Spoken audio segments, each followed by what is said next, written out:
A Vermont woman turning out thousands of cans of preserves each year. And as we learned this morning, what happens in her Georgia kitchen makes waves in cancer research all over the world.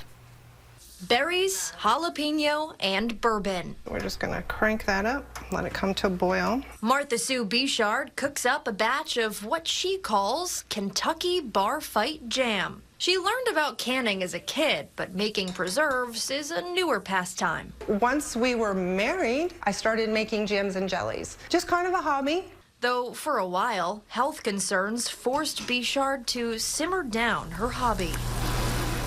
It started as a stomach ache. And so I went to my doctor. I'm like, hey, something's going on. And she was like, oh, you have reflux. But more symptoms brought more cause for concern. Random pain, night sweats, and eventually a CT scan. The lymph nodes in my abdomen were all enlarged. Not reflux, but non-Hodgkin's lymphoma. Am I going to live to see my children graduate from college? Am I going to meet my grandchildren? A devastating diagnosis with a small silver lining. My oncologist said to me, if I had been diagnosed 10 years earlier, we would be having a very different conversation. And that was because of the advancements primarily in immunotherapy. 6 months of chemo and 18 months of immunotherapy. Now, Bichard has been in remission for 10 years, and she's carrying out a goal that she made during treatment. I started thinking about ways that I would like to give back once I was in remission. I'm obviously not a scientist and I'm not going to be in a lab. It's like, what skill do I have that I can raise some money for them?